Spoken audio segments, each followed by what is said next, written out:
Welcome, Brewery travelers. We are finally back. Bev and I are back for a trip, from a number of trips, and it's our first opportunity to be able to actually go to the show recently. What are some of the places we've been recently? Well, we were headed back to Virginia for graduation at UVA, and we always make Danville a stop on the way through. We usually get gas, but this time we found a new brewery, and so we stopped there. It's called Bricktown Brewery. Bricktown Brewery. It's really a super nice brewery. It is right down on the river there. In terms of actually going through Danville, you have to turn off from the bypass to get over to where the brewery is. That's right. But the part of the reason Bev commented about the fact that we usually stop and get gas, right up the hill from the brewery is a Sam's gas station that has incredibly low prices.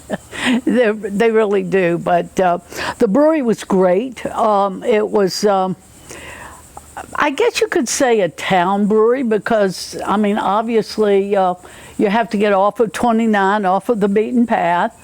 But we saw a lot of locals. Saw a lot of locals, and in fairness, it's probably what would be classified as a restaurant brewery. It was a big restaurant there. Definitely. It was a really nice size, had nice outdoor area, lots of parking. We had super wings while we were there. They were fabulous wings. The wings were really good. The guy next to us had them, and after seeing them, we decided we better try them. That's right. That's right. And I think you had a Kolsch, didn't you? I did. It was called Old King Kolsch. Oh, cool name. Actually served in like a German half-liter mug. All right. And you were jealous because yours only came in a glass. You're right. I had the Brickyard Bar Hop. Yes. Which was an IPA. Yes. Which is surprising because I rarely drink IPAs. If you watch these shows, you know that's not an accurate statement. They did not have a New England IPA, as I remember, which of course is my favorite. But yes, that's right. That's right. Since I was driving, the King Kolsch was like a 4.5 or something like that. So I'm usually pretty good about sticking to that. And we had at least one more brewery in another 100 miles till we got to Charlottesville. That's so, true. As a matter of fact, maybe we should comment a little bit about the travel component of this. If you watch our other shows, we have a number of shows that we've highlighted breweries on various interstates. And in this particular case, we're not dealing with an interstate. There's some really, really interesting roads. I suppose the most famous, without question, is Route 66. But Route 29, which goes through from Virginia, from Danville, actually it starts in Greensboro, North Carolina, up to Washington, D.C. Yep. Has a number of little towns along the way, and they all have a number of fairly good breweries. And that's part of what this show is all about, is to be able to let you know about some breweries that are along the line on Route 29 as you drive up 29 toward Charlottesville. Sure, and a lot of people don't always want to be on the interstate. It's nice to see the countryside, and 29 does give you a little of that. Obviously, it's also in places 4 lanes, and there are bypasses around some of the cities, but for the most part, it's a fun travel. Actually, we travel a lot from Florida up to Virginia, and a lot of people will opt to go 77 and 81. That's a longer distance if you're going toward Charlottesville from down south. But it's basically a 4-lane road that is very easy to travel, and we much prefer it to traveling the interstate, partially because it has such good breweries on it. Well, we better go back and talk about Crystal, who was our bartender. That's right, she was. And this is at Brickyard. Yes, Bricktown. And they had a nice bar, nice outside area, as we said before. A lot of townspeople there, and all the food looked really, really good. Yeah. The next stop we made was a little place called Amherst, which is just north of Lynchburg. To be very honest, as I've said, we drive this route fairly frequently, and this particular brewery's been there for probably about 7 years, and every year we've driven by, and because of timing, we just haven't stopped at this particular place called Loose Shoe. It's less than a half mile off of 29, and it's just a really cool place. In a little shopping area that has a lot of parking. Very local, very, very local. In fact, the server, what was her name again? Oh, shoot. Sierra, that's right. She actually was kind of moonlighting from Sweetbriar College, which is right there, during the summer. She said she just didn't like to not have anything to do, and she enjoyed talking to the people who came in. And obviously there were a lot of locals there that day. There were. And Darian, I believe, was the owner. He was there and talked to us. So it's just a fun little neighborhood brewery. It was actually kind of interesting in talking to Darian, because Sweetbriar is actually by foot only about a quarter to a half mile away. Yeah. I thought it was sort of an interesting path over from the college over to the brewery. Yeah. And they're trying to figure out a way to make it a little bit better for the gals to be able to walk across there. They do actually bring a bus back and forth for them. But like I said, it's also a shopping area. So, you know, they can do their food shopping or whatever. There's some other little shops in there. And so it's a nice little day for them. It is. I gather the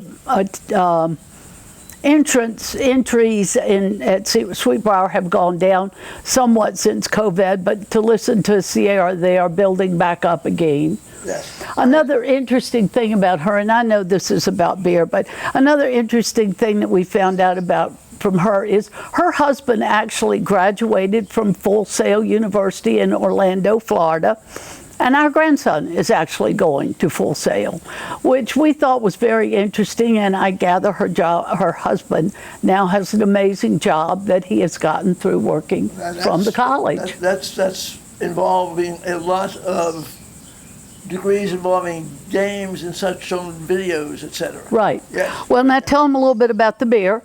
It was really good. It was. They had a pretty good list. As I recall, I think I had a Wild Rye is what I had. Yeah. It was a rye pale ale, and I've gotten so I'm into rye beers as well. It used to be here, all of a sudden I'm talking about things other than IPA, but this was a good beer.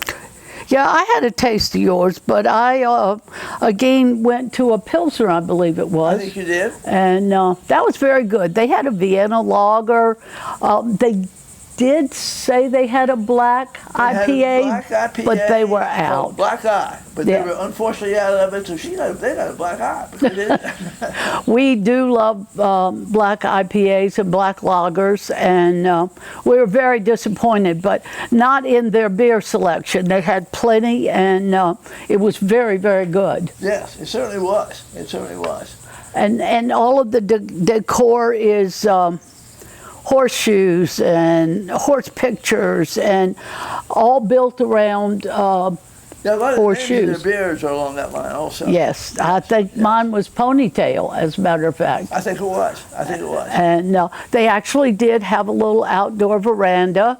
So it's really a nice little neighborhood brewery. They probably had about 10 seats at the bar there. It was. I would suggest a very typical small brewery. Oh yeah, and, absolutely. I wish them very well, because it really is. If you just wanted to, I don't think they had food.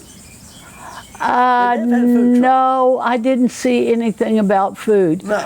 The biggest problem, and it was ours also, are their hours, because I don't think they open till like 3 or 4. That's correct. So usually we're a little bit later than that going through, but by the time we get to Amherst, we're so close to our destination that it's hard to talk yourself into stopping.